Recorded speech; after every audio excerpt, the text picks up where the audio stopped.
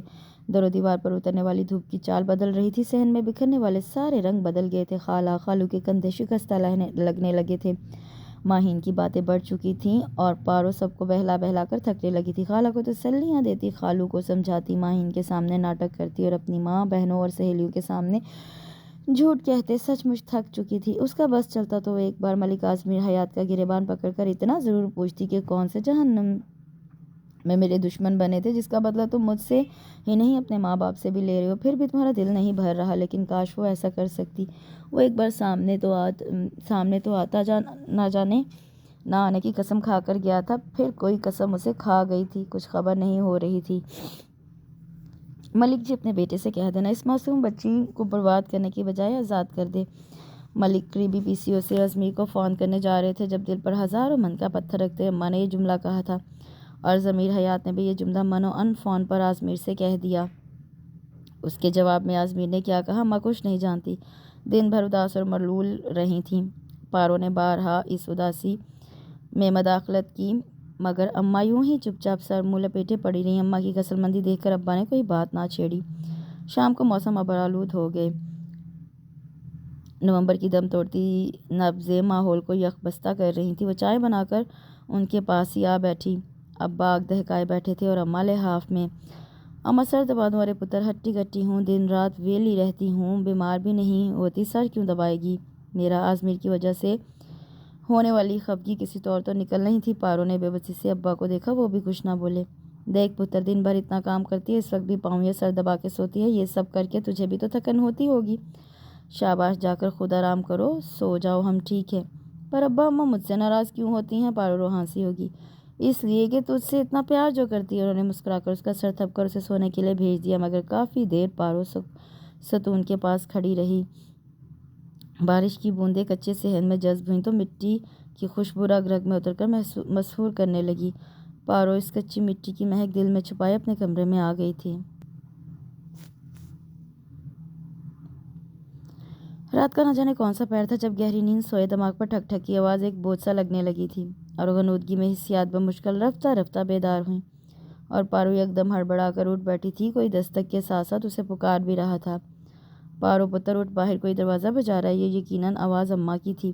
پارو فوراً لپک کے دروازہ کھول دیا۔ اماں باہر برآمدے میں کھڑی تھی۔ پارو نے متفکر نظروں سے دیکھا، باہر طوفانی بارش نے ایک قیامت برپا کر رکھی تھی، بجلی بھی کڑک رہی تھی اور بادلوں کی گرج بھی سونے پہ سہاگا تھی۔ وہ پلٹ کر اندر آئی، جوتے پہنے، دوپٹہ اوڑھا باہر آ گئی۔ سرد ہوا چل رہی تھی، بجلی اور بادلوں کی گرج نے الگ ماحول میں خوف بھر دیا تھا۔ بمشکل پارو ڈیری کے لکڑی کے گیٹ تک پہنچی۔ کون ہے؟ اس نے کپ کپاتے ہوئے پوچھا۔ اس کی دھیمی آواز اس شور ہنگامے کے وجود میں اپنا وجود نہ منوا سکی۔ کون ہے؟ اب کی بار دروازے کے بہت قریب آ کے بلند آواز میں تقریباً چیخ کر پوچھا گیا۔ دروازہ کھولو، میں ہوں۔ پارو حیرت سے کھڑی، اعظمیر حیات، اور اس وقت اس موسم میں اور اتنی رات، یہ حیرت تو فطری عمل تھا، مگر یہ عمل کچھ زیادہ طویل ہو گیا جب ہی اعظمیر نے تل ملا کر دروازہ پیٹ ڈالا اور پارو نے فوراً دروازہ کھول دیا۔ مر گئے تھے سب کے سب۔ وہ اندر قدم رکھتے ہوئے دھاڑا اور بے ساختہ ڈر کے 2 قدم پیچھے ہو گئی۔ وہ سر تپا بارش میں بھیگا ہوا تھا اور نہ جانے کب سے دروازہ بجا رہا تھا، جس کی وجہ سے اب پارا 7ویں آسمان کو چھو رہا تھا۔ وہ اس پہ ایک نگاہ غلط بھی ڈالے بنا آگے بڑھ گیا تھا، اور پارو جوں کی توں کھڑی لمبے لمبے ڈگ بھر کے صحن عبور کرتے اعظمیر کی پشت دیکھ کر رہ گئی۔ برآمدے میں کھڑی اماں اعظمیر کو اتنے مہینوں بعد غیر متوقع طور پر اپنے سامنے دیکھ کر خوشی سے چہک اٹھی۔ ابا بھی بیدار ہو چکے تھے۔ وہ بے دلی سے گیٹ بند کرنے لگی اور سست قدموں سے چلتی واپس آ گئی، مگر بارش نے صحن کراس کرتے ہوئے دوبارہ اسے بھگونے میں کوئی کسر نہ چھوڑی۔ پارو سیدھی اپنے کمرے میں آئی تھی، وہ بھی پوری بھیگی ہوئی تھی، اس لیے اب کپڑے بدلنے کے سوا کوئی چارہ نہیں تھا۔ اس نے بھیگا ہوا دوپٹہ اتار کر سائڈ پہ رکھا اور چہرے سے پانی صاف کرتے ہوئے الماری کھولنے لگی۔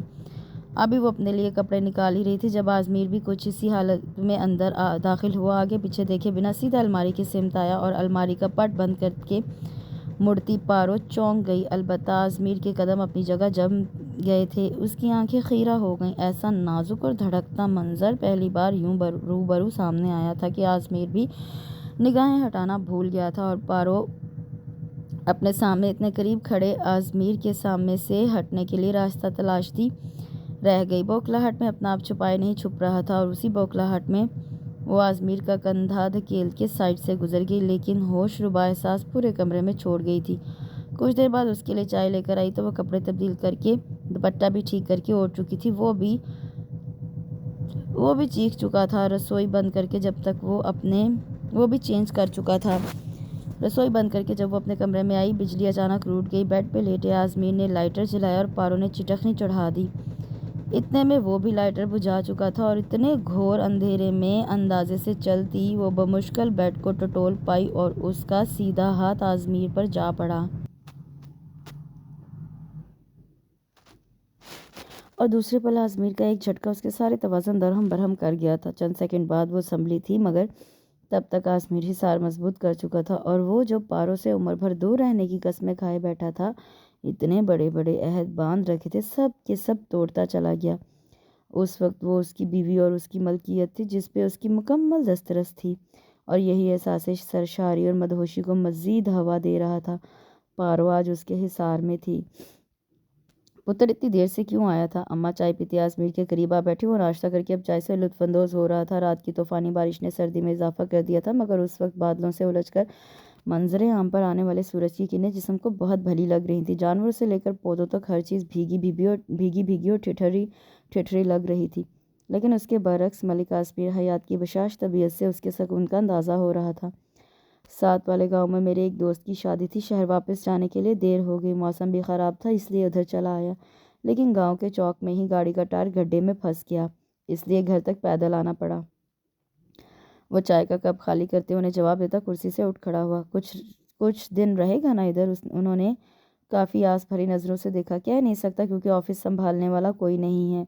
ایک اعتبار کا مینیجر ہے، مگر وہ بھی کب تک کام کی دیکھ بھال کر سکتا ہے؟ آزمیر کا سرسری سا انداز انہیں مایوس کر گیا۔ تو پھر ایک کام کر، پارو کو ساتھ لے کر اپنی خالہ کے گھر ہو آؤ۔ اتنی بار تیرا پوچھ چکی ہیں، اور پارو بھی اتنے دنوں سے نہیں گئی۔ انہوں نے نیا آئیڈیا سوچا دونوں کو تنہائی بخشنے کا۔ معافی چاہتا ہوں اماں، میں آج فارغ نہیں ہوں، صاف کورا جواب دیتا وہ برآمدے سے نکل گیا، اور رسوئی میں بیٹھی پارو سرتاپا سلگ اٹھی۔ میں تمہارے ساتھ جاتی کب ہوں ملک صاحب؟ انتہائی نخوت سے بڑبڑاتی وہ چولہے کے سامنے بیٹھی جلتی لکڑیوں سے الجھنے لگی۔ گزشتہ شب اپنا ہر احتجاج بے سود ہوتا دیکھ کر اس کے دل میں اس وقت انگارے دہک رہے تھے، لیکن آزمیر کے خلاف جو غیظ و غضب اس کے دل میں کروٹیں لے رہا تھا، وہ اتنی آسانی اور جلدی سے ختم ہونے والا نہیں تھا۔ دل ہی دل میں وہ بپھر رہی تھی، کہیں غبار جو نہیں نکل رہا تھا۔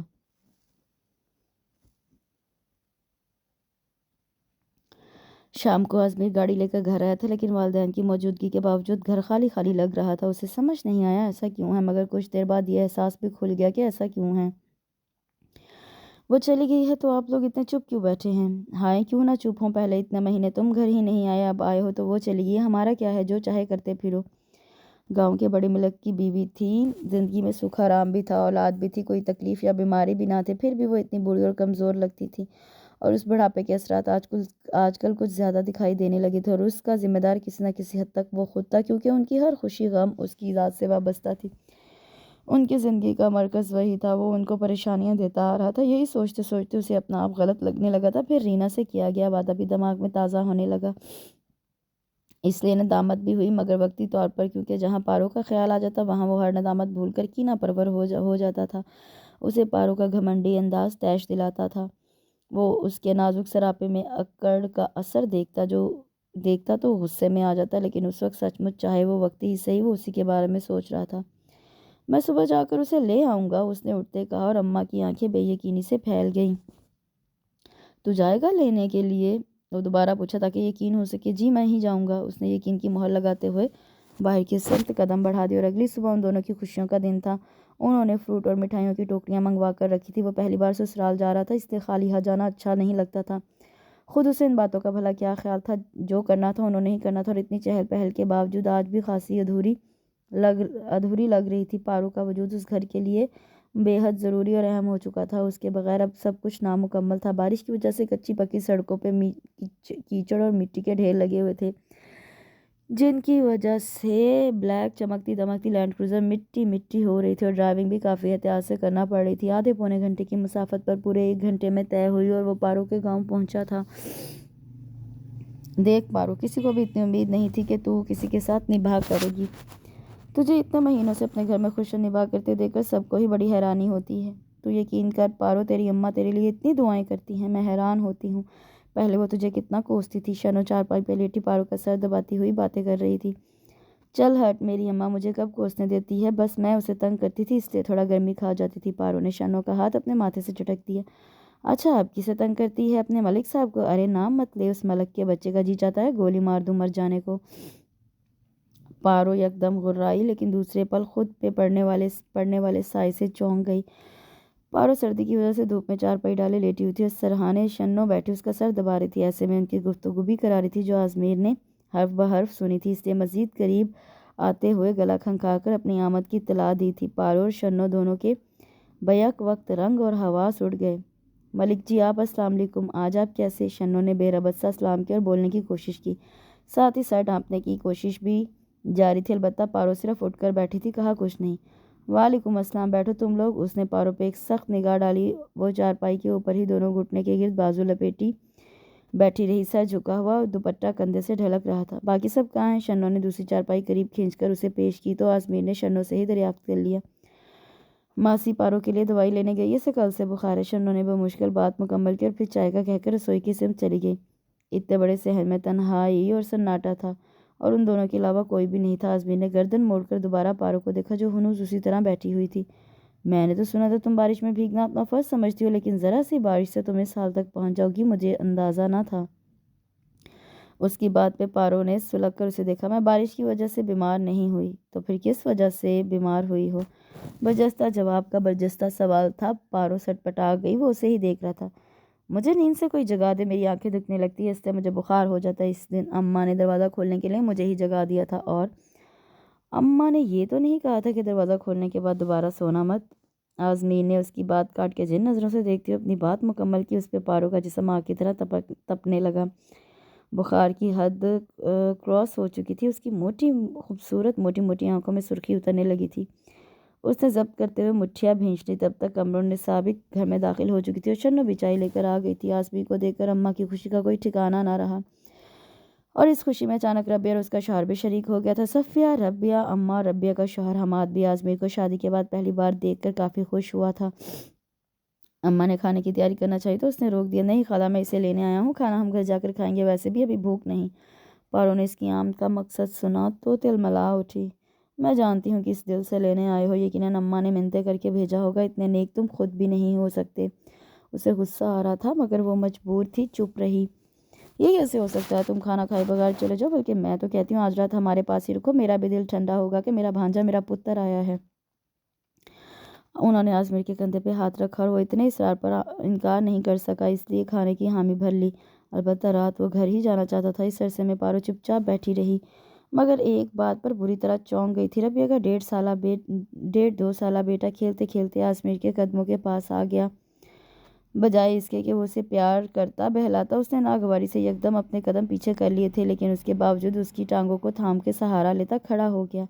ماموں، وہ چھوٹے چھوٹے ہاتھوں سے آزمیر کے گھٹنے پہ ہاتھ مار رہا تھا اور آزمیر کی رنگت بدلتی جا رہی تھی۔ ماتھے پر شکنوں کا جال اور چہرے پہ اذیت کا احساس جگا۔ پلیز اسے ربیہ کے پاس لے جاؤ، اس نے بے اختیار حماد سے کہہ دیا، اور پارو ٹھٹک گئی، کیونکہ آزمیر کے انداز میں غیر معمولی احساس تھا، ایسا احساس جس سے نفرت اور اذیت کا عکس دکھائی دے رہا تھا۔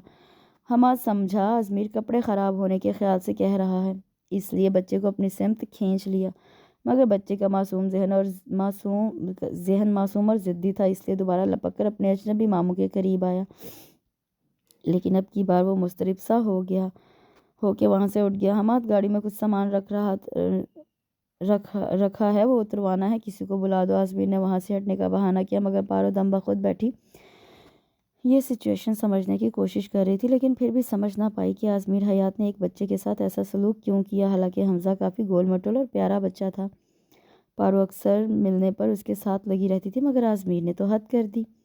واپسی پہ گاڑی میں دونوں طرف خاموشی چھائی رہی۔ آزمیر نے آنے سے قبل ربیہ اور صفیہ کو بطور کزن شاپنگ کے لیے کچھ رقم دے آیا تھا۔ وہ دونوں تو انکار کر رہی تھی۔ قمرنسا نے ہی رکھ لینے کا اشارہ کیا، مگر گاڑی کا لاک کھولتے کھولتے وہ پلٹ کر دوبارہ ربیہ کے پاس گیا تھا۔ یہ اپنے بچے کو شاپنگ کروا دینا، اس نے مجھے ماموں کہا ہے، وہ کہہ کر رکا نہیں اور ربیہ ہاتھ میں پکڑے نوٹ دیکھتی رہ گئی۔ یہ آزمیر بھی بڑا عجیب ہے، اتنا بے مروت ہو کر بھی بے مروت نہیں لگتا، نہ جانے کیوں دور دور رہتا ہے۔ وہ اس کی گاڑی کے اوجل ہوتے ہی حیرت کا اظہار کر رہی تھی اور پارو گاڑی میں بیٹھی اس کے رویے کو سوچ رہی تھی، جس نے حمزہ کو ہاتھ لگانا اور پیار کرنا گوارا نہیں کیا تھا۔ اس دفعہ آزمیر کافی دن رہ کر واپس شہر گیا تھا۔ اماں بھی اس دفعہ خوش تھیں، البتہ پارو کا مزاج آزمیر سے اکھڑا تھا۔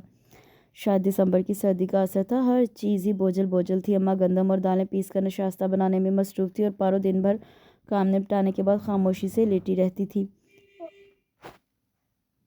اور ایسے میں ایک ہفتے بعد ہی دوبارہ آزمیر گاؤں آیا تو سب کو حیرت ہوئی، مگر اس دفعہ اس کے ساتھ ساجدہ آپا اور ان کے بچے بھی تھے۔ ساجدہ آپا ملتان بیاہی گئی تھی، بچوں کی دسمبر چھٹیاں ہوئیں تو لاہور گھومنے چلے گئے، مگر لاہور سے آزمیر ان کو گاؤں لے آیا۔ کچھ دیر میں ہی پورے گھر میں رونق لگ گئی۔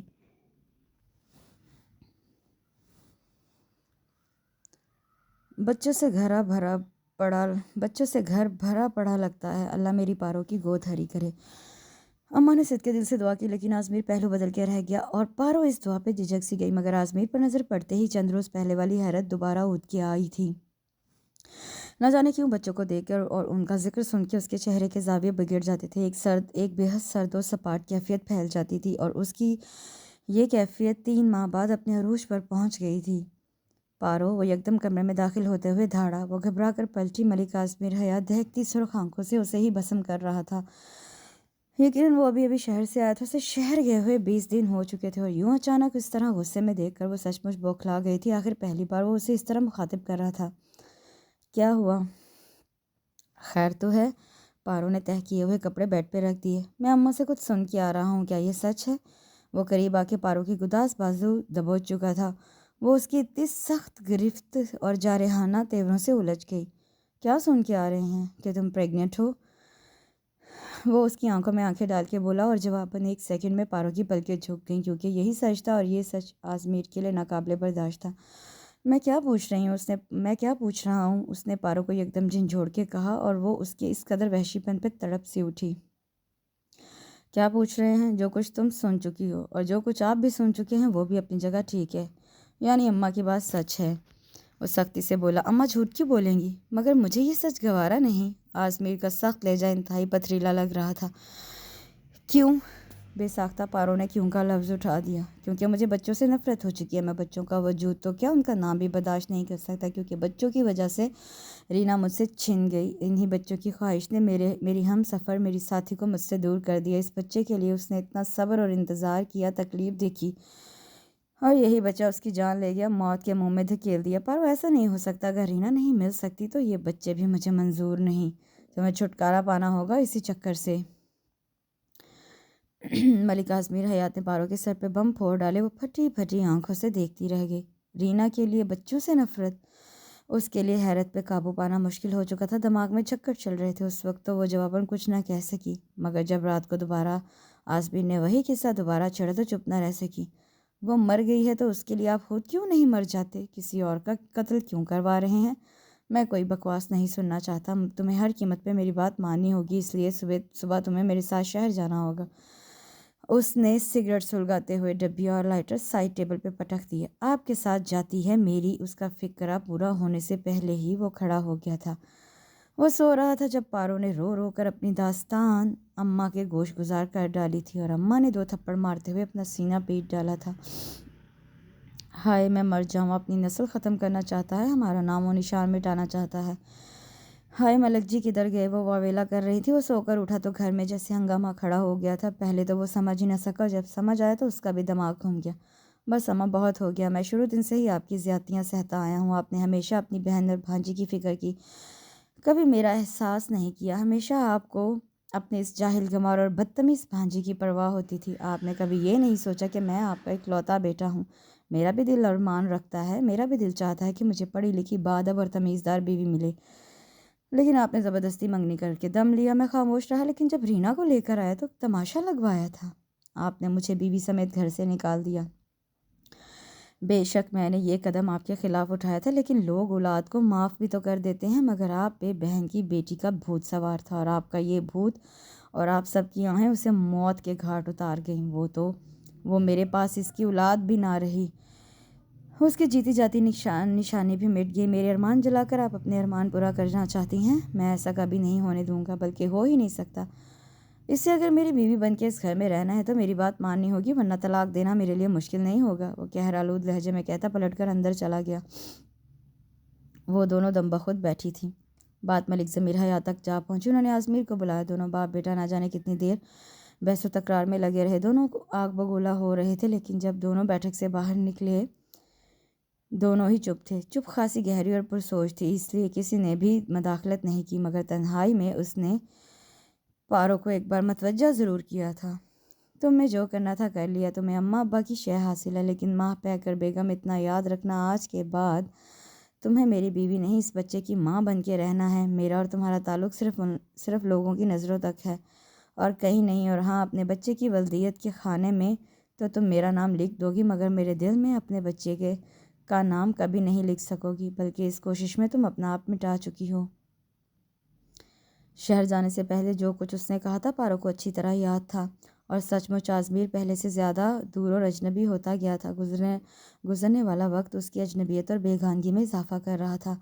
پارو کے ہاں 2 جڑواں بیٹے ہوئے تھے، جن کی خوشی سنبھالے نہیں سنبھل رہی تھی۔ پورے گاؤں میں مٹھائی بانٹی جا رہی تھی، بچوں کا اور پارو کا صدقہ بھی دیا تھا۔ آج قمر النساء اور فخر النساء دونوں بہنوں کے پاؤں زمین پر نہیں ٹک رہے تھے۔ خاندان بھر سے مبارکباد دینے کے لیے عورتیں آ رہی تھیں، گھر میں گہما گہمی تھی، لیکن اس سارے ہنگامے میں صرف آزمیر حیات کی کمی تھی، جس کو جڑواں بیٹوں کی اطلاع ملی، مگر پھر بھی دل میں نرم پیار یا احساس نے کوئی ہلچل نہیں مچائی تھی، اور انتہائی سنجیدگی اور لاپرواہی سے اپنی مصروفیت کا بہانہ بنا دیا تھا۔ اماں آزمیر نہیں آیا؟ ساجدہ آپا نے چپکے سے استفسار کیا۔ نہیں، انہوں نے لاپرواہی سے کہتے ہوئے مٹھائی ٹرے میں رکھ کے اوپر جالی دار کپڑا اوڑھایا۔ آپ نے بتایا تھا اسے؟ دیکھ ساجدہ، مجھ سے باتیں نہ کر، ہم نے بتانا تھا بتا دیا، اب وہ نہیں آنا چاہتا تو نہ آئے، میں اپنے پوتوں کی خوشی اس کی فکروں میں لگ کے خراب نہیں کرنا چاہتی۔ ہائے، ساجدہ کو حیرت ہوئی، اماں کے انداز ہی بدل گئے تھے۔ اماں، یہ آپ کے پوتے بھی تو اسی کے بیٹے ہیں؟ بس مجھے سبق نہ پڑھا، جانتی ہوں اسی بے غیرت کے بیٹے ہیں، پر اس جیسے نہیں ہیں، سمجھی؟ اماں ٹرے لے کر باہر چلی گئی۔ اماں تو بیٹے کی طرف سے بے فکری ہو گئی تھی، لیکن ساجدہ آپا سے ایسا نہیں ہو رہا تھا۔ انہوں نے اپنے شوہر کو بلوایا اور آزمیر کو فون کر کے آنے کا اصرار کیا۔ یہ بہنوئی کا لحاظ اور مروت ہی تھا کہ اس نے آنے کی حامی بھر لی، اور شام ڈھلے وہ گھر آ گیا۔ ماہین، جو آزمیر کے اتنے اہم موقع پر غیر موجودگی سے بے پناہ خوش تھی، یکدم بجھ سی گئی۔ پارو نے دونوں بچوں کو دیکھتے ہوئے مسکرا کر جیسے ان سے عزم لیا تھا، پھر چہرے پہ کلائی رکھ کے لیٹ گئی۔ ملک صاحب، آپ کی چائے۔ پارو کی کھنکتی آواز پہ وہ بری طرح چونکا، پلٹ کر دیکھا، وہ کپ اس کی سمت بڑھا رہی تھی، چہرے پہ دلکشی بکھری تھی، جلد کی چمک دمک پہ اضافہ ہو چکا تھا، ماتھے پہ تیوری کی بجائے ہونٹوں کی سرخیوں میں مسکراہٹ رچی ہوئی تھی۔ وہ بچوں کی پیدائش کے بعد پہلی بار اسے دیکھ رہا تھا۔ اسے 5-6 دن ہو چکے تھے آئے ہوئے، لیکن ایک بار بھی اپنے کمرے میں نہیں گیا تھا۔ آج اس نے نسرین سے چائے بنانے کا کہا اور خود چھت پہ آ گیا تھا، مگر چائے پارو لے کر آ گئی، وہ بھی اتنے فریش اور دل جلا دینے والے انداز میں، اسے امید نہ تھی۔ ملک صاحب، یہ چھت ہے، کچھ شرم کرو، اس نے جان بوجھ کے اسے چھیڑا، اور آزمیر کے چہرے پہ غصے کی لالی اترنے لگی۔ جانتا ہوں یہ چھت ہے، لیکن تم شاید بھول رہی ہو کہ یہ چھت ہے، اپنا حلیہ دیکھا ہے؟ وہ برہم ہوا۔ پارو کا دوپٹہ سرکا ہوا تھا اور موٹی چوٹی آگے جھول رہی تھی۔ میرا حلیہ تو صرف آپ کے سامنے ہے ملک صاحب، اور میں شادی شدہ بال بچے دار بھی ہوں، پر آپ کی چچیری بہن تو کنواری ہے، اس کے حلیے دیکھے ہیں کبھی؟ چلتی ہوں اب۔ وہ ابروؤں سے اشارہ دے کر پلٹی اور چوٹی کو گھما کے پیچھے اچھالا، جو سیدھی آزمیر کے چہرے پر پڑی اور اس کے ہاتھ میں پکڑا کپ بھی ہل کے رہ گیا۔ وہ اس حملے سے سنبھلا تو نظر سیدھی ماہین پہ گئی، جو کن اکھیوں سے ادھر ہی متوجہ تھی۔ آزمیر پارو کی حرکت پہ تلملا اٹھا تھا، لیکن وہ نیچے جا چکی تھی۔ اس وقت چائے کیوں پی رہے ہیں؟ ماہین قریب آ گئی۔ دونوں گھروں کی چھتیں جڑی ہوئی تھیں، البتہ درمیان میں چھوٹی سی دیوار تھی۔ ماہین اسی دیوار کے پاس آ کر رکی تھی۔ دن میں سویا نہیں، سر درد کر رہا ہے، تو پارو سے کہتے نا وہ سر دبا دیتی۔ ماہی نے تیل چھڑکا۔ پارو وہ ہلکے سے بڑبڑائے، ویسے بڑا پیار ہے پارو سے، جب بھی یاد کرتی ہے آ جاتے ہو۔ ماہی نے ایک اور تیر پھینکا۔ آزمین نے الجھن بھری نظر سے ماہین کو دیکھا۔ بھائی میرے سامنے تو ہمیشہ یہی ہوا ہے، جب بھی پارو سے پوچھا آزمیر کب آئے گا، جواباً کہتی آج کل میں آ جائے گا، اور سچ مچ تم آ جاتے ہو؟ کہیں فون وغیرہ پہ پہلے سے تو طے نہیں کر لیتے؟ ماہین کا انداز دلچسپی اور کچھ استہزاء لیے ہوئے تھا۔ آزمیر کو ناگوار گزرا۔ ہو بھی سکتا ہے، ویسے آپ اس وقت چھت پہ کیا کر رہی ہیں؟ اس نے تیکھے پن سے دریافت کیا تو ماہین ہلکے سے مسکرا دی۔ تمہیں دیکھ کر آئی تھی، سوچا تھوڑی دیر تم سے باتیں ہی کر لوں، نیچے تو ہر وقت پارو اور تائی کی گھوریاں ہی ختم نہیں ہوتی۔ ماہین کے بدلے بدلے تیور اور لب و لہجہ آزمیر کو اچھا نہیں لگا، اس لیے بہت جلد خالی کپ ہاتھ میں لیے نیچے اتر گیا۔ جو بات ابھی تک آزمیر نہیں سمجھ سکا تھا، وہ بات پہلے روز ہی پارو نے چند سیکنڈ میں محسوس کر لی تھی۔ وہ خالی کپ برآمدے میں رکھی میز پر رکھ کر اندر آیا تو پارو کو اپنے بچوں کے ساتھ مصروف دیکھ کر دوبارہ کمرے سے نکل گیا۔ اسے سارے ماحول سے ہی چڑ ہونے لگی تھی۔ کوئی بھی چیز ایسی نہ تھی جس سے تھوڑی دیر کے لیے دل کو سکون مل سکتا یا پھر دل بہلانے کا سامان ہو سکتا، اسی لیے وہ واپس جانے کا سوچ رہا تھا۔ آج ابا پٹواری سے کچھ کاغذات لے کر آئے تھے، شاید کسی زمین یا پھر مکان کے پیپر تھے، جو آ کر پارو کو دیے، لیکن وہ کپڑے دھو رہی تھی، اس لیے کہہ دیا کہ رکھ دے، بعد میں سنبھال کے رکھ دوں گی۔ مگر ابا کچے کام کرنے کے عادی نہیں تھے، اس لیے تمام کاغذات آزمیر کو تھما دیے۔ جاؤ تم ہی الماری میں رکھ آؤ، اب میں کہاں ہاتھ میں پکڑ کے بیٹھا رہوں۔ مجبوراً آزمیر کو اٹھنا پڑا۔ اندر آ کر اپنی اور پارو کی مشترکہ الماری کھولی۔ کاغذات رکھنے کے لیے اس نے مختلف خانے کھولے اور ایک میں اور بھی کاغذات دیکھ کر رک گیا تھا، لیکن جو پیپرز آزمیر کے ہاتھ لگے وہ اس کے لیے حیرت انگیز انکشاف سے کم نہیں تھے۔ اس کی آنکھیں بے یقین تھیں۔ پارو اور بی اے کی ڈگری، یہ مر کے بھی نہیں ہو سکتا۔ اس نے اپنی بصارت کو دھوکہ سمجھنا چاہا، مگر ان پہ دستخط اور کالج کی مہریں سچائی کا ثبوت پیش کر رہی تھیں۔ وہ نہ چاہتے ہوئے بھی اس سچ کو ماننے پہ مجبور ہو رہا تھا۔ او میرے خدا، یعنی وہ پڑھی لکھی ہونے کے باوجود ایسی اجڑ گنوار بنی ہوئی ہے۔ اس نے کبھی محسوس ہی نہیں ہونے دیا کہ وہ بھی کچھ سمجھ بوجھ رکھتی ہے۔ آزمیر الماری بند کرتے ہوئے حیرت کے سمندر میں ڈوبتا ہوا دیوانہ ہو رہا تھا۔ کافی دیر بعد وہ کمرے سے باہر نکلا تو پارو کو صحن کے ایک کونے میں بندھی بکریوں کا دودھ نکالتے ہوئے دیکھا۔ آزمیر کو یکدم دماغ چکراتا ہوا لگا۔ وہ ڈھیلے ڈھالے قدموں سے چلتا صحن میں بچھی چارپائی پہ آ بیٹھا۔ پارو دودھ نکالنے کے بعد کچی مٹی کا برتن لے کر 3-4 بلیوں کے آگے دودھ ڈال رہی تھی، اور یقیناً اس کا معمول تھا، کیونکہ بلیوں کے انداز سے ظاہر ہو رہا تھا کہ وہ اس خوراک کی عادی ہیں۔ ایک بلی کے ساتھ اس کے بچے بھی تھے، دودھ پیتے ہوئے کافی خوش ہو رہے تھے، اور پارو ان کو دیکھ کر خوش ہوتی رسوئی میں چلی گئی۔ اماں دال کے ساتھ چاول بنا لوں یا روٹیاں ہی ٹھیک ہیں؟ اس نے اونچی آواز سے پوچھا۔ اماں وضو کر کے نکلی تھیں۔ پتر چاول تو ابھی کل کھائے ہیں، روٹیاں بنا لیں۔ آج وہ دوسرے گاؤں کسی فوت کی پہ اظہار تعزیت کے لیے گئی تھی، اس لیے مزاج دھیما ہی تھا۔ پارو نے رسوئی کے باہر برآمدے کے ستون کے قریب آٹا رکھا، چنگیر اور آٹے کی پرات رکھی، دوپٹہ عام دیہاتی عورتوں کی طرح سر پہ باندھا اور آٹا گوندنے بیٹھ گئی۔ صحن میں ایک دم خاموشی چھا گئی، صرف پرندوں کی آواز سنائی دے رہی تھی۔ آزمیر نے بے ارادہ ہی پارو کی سمت دیکھا اور دیکھتا رہ گیا۔ چاندی کے گول گول جھمکے بار بار اس کے اناری سرخ رخساروں کو چھو کر سرشار ہو رہے تھے۔ آزمیر سچ مچ محو سا ہو گیا تھا۔ اس نے پارو کو ہر زاویے سے دیکھ ڈالا، لیکن وہ لاپرواہی سے کام کرتی رہی۔ اماں گھر پہ نہیں تھی، ابا اپنے کمرے میں لیٹے تھے۔ پارو دونوں بچوں کو سلا کر خود نہانے چلی گئی۔ ابھی اسے 10 منٹ ہی ہوئے تھے، چھوٹے صاحبزادے نے رونا شروع کر دیا، اور اتفاقاً آزمیر اسی وقت کمرے میں داخل ہوا تھا۔ بچے کے رونے کی آواز پر وہ بے ساختہ گردن موڑ کے دیکھا۔ دونوں جھولے میں سو رہے تھے، لیکن جھولا رکا ہوا تھا اور ایک بچہ رو رہا تھا۔ اس نے کچھ دیر رک کر دیکھا اور سوچا کیا کیا جائے، وہ آگے بڑھ کر اسے اٹھا لے یا پھر یوں ہی چھوڑ کر چلا جائے۔ مگر فیصلہ ذرا مشکل تھا، پھر بھی اس نے مشکل فیصلہ ہی کیا اور کمرے سے نکل جانا بہتر لگا۔ جیسے ہی قدم واپسی کے لیے موڑے، بے اختیار اپنی جگہ پر جم سے گئے۔ اس کے رونے میں اضافہ ہو چکا تھا، اور جانے کیوں اس کے قدم جھولے کے سمت اٹھتے گئے۔ قریب آ کر اس نے بچے کو اٹھا لیا، پھر اپنے آپ کو اسے پیار کرنے سے نہ روک سکا۔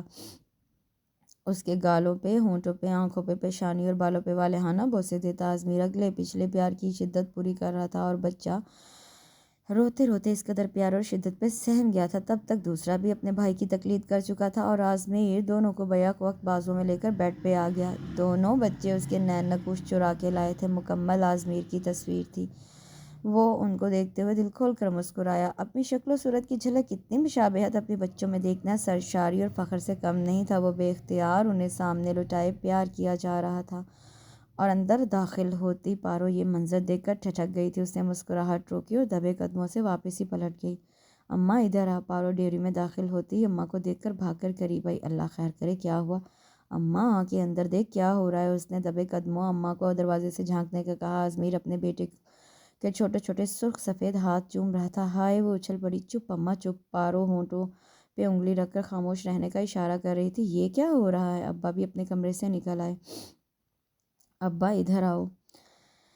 پارو انہیں بھی کھینچ لائی۔ ابا کی آنکھیں بھی کھل گئیں۔ آزمیر نے 2 ماہ بعد اپنے بیٹے کو دیکھا تھا، اس لیے پیار بھی 2 ماہ کے حساب سے ہو رہا تھا۔ یوں ہی ان کے ساتھ کھیلتے کھیلتے آزمیر خود بھی سو گیا اور شام تک وہ تینوں کافی سکون بھری نیند سوئے رہے۔ آزمیر کی آنکھ کھلی تو پارو کو صوفے پہ سوتا دیکھ کر ٹھٹک گیا اور ساتھ ہی کچھ خجل بھی ہوا۔ دونوں بچے اس کے دائیں بائیں جو سو رہے تھے، نفرت اور کوفت کا دور دور تک نام و نشان نہیں تھا، مگر پھر بھی اپنی بات پہ قائم رکھنے کا دکھاوا ضروری تھا، اسی لیے پارو بیدار ہوئی تو اسے جھڑک دیا۔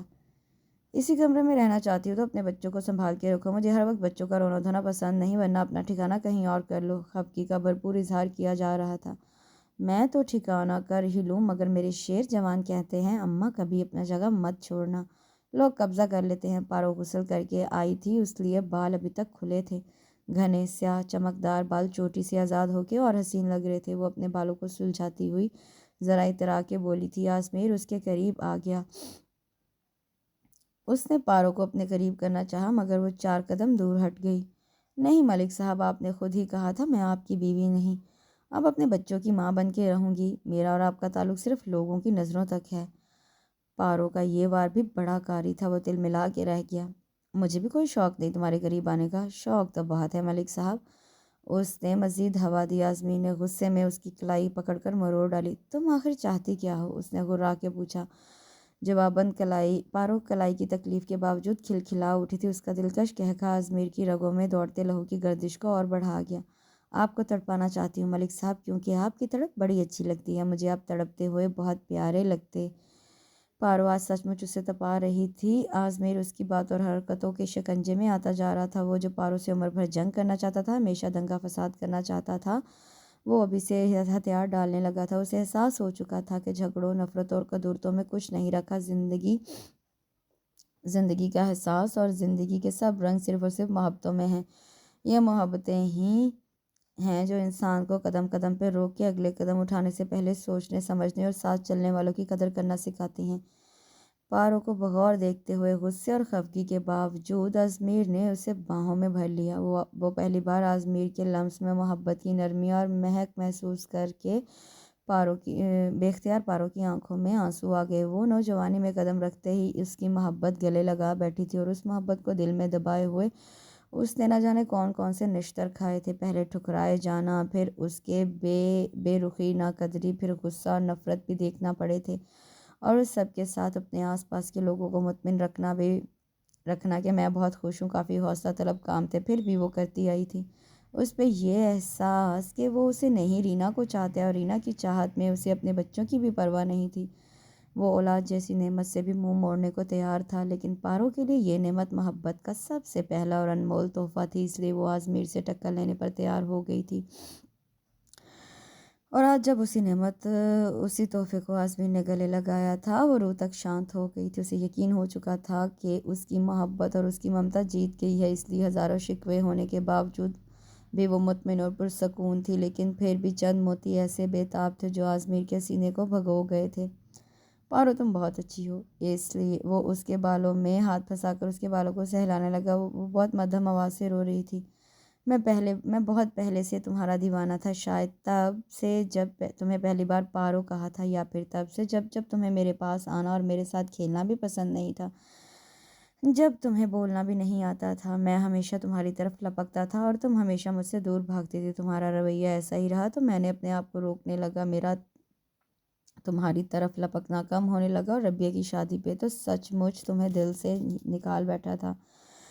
تم نے اپنی سہیلیوں کے سامنے مجھے بے قدر اور غیر رحم کر دیا تھا، بلکہ میری توہین میں ذرا کسر نہیں چھوڑی تھی۔ تب میرا دل تمہارے خلاف ہونے لگا، میں نے منگنی سے انکار کر دیا، لیکن اماں باز نہ آئیں، اور میں انگلینڈ جانے کے بعد بھی تمہارا توہین آمیز انداز نہیں بھول پایا تھا۔ اس لیے رینا کی ذرا سی توجہ بھی محبت لگنے لگی، اور اپنے احساسات کو بھی محبت کا پہناوا پہنا دیا۔ لیکن در حقیقت میں تم سے بدلہ لے رہا تھا، اس لیے تو اچانک ہی رینا کو ساتھ لے آیا، تاکہ تمہیں پتہ چلے کہ میرے لیے لڑکیوں کی کمی نہیں ہے۔ تم اکڑ دکھاؤ گی تو میرے لیے ہزاروں تیار ہوں گی، لیکن ان ہزاروں میں تم نہیں ہوگی، میں یہ بھی جانتا تھا۔ اور پھر رفتہ رفتہ مجھے رینا سے اپنائیت اور انسیت ہونے لگی۔ وہ میرے لیے اتنی خوبصورت جگہ، اتنے اچھے دوست، اتنی پرکشش جاب اور اپنا فیوچر چھوڑ کر آئی تھی۔ اس کی کیئر کرنا، اس کے ساتھ نبھا کرنا میرا فرض تھا جو میں پورا کرتا رہا۔ کبھی کبھی رینا کو تمہاری بہت فکر ہوتی تھی، وہ تمہارا سوچ کر شرمندہ بھی ہوتی تھی، لیکن میں نے کبھی اسے شرمندہ نہیں ہونے دیا۔ انہی دنوں میں ہمیں اس کی پریگنینسی کا پتہ چلا۔ ہم حقیقتاً بہت خوش تھے، مگر جب جب اماں اور ابا کا خیال آتا میں بہت بوجھل ہو جاتا اور وہ اپنی جگہ پہ مجرم بن جاتی تھی۔ شاید اس لیے بہت جلد سب کچھ چھوڑ کر چلی گئی۔ پارو، تمہارا مقام اپنی جگہ، مگر رینا میرے لیے بہت محترم ہے۔ میں اس کا احسان مند ہوں، اس نے میرا قدم قدم پر خیال رکھا۔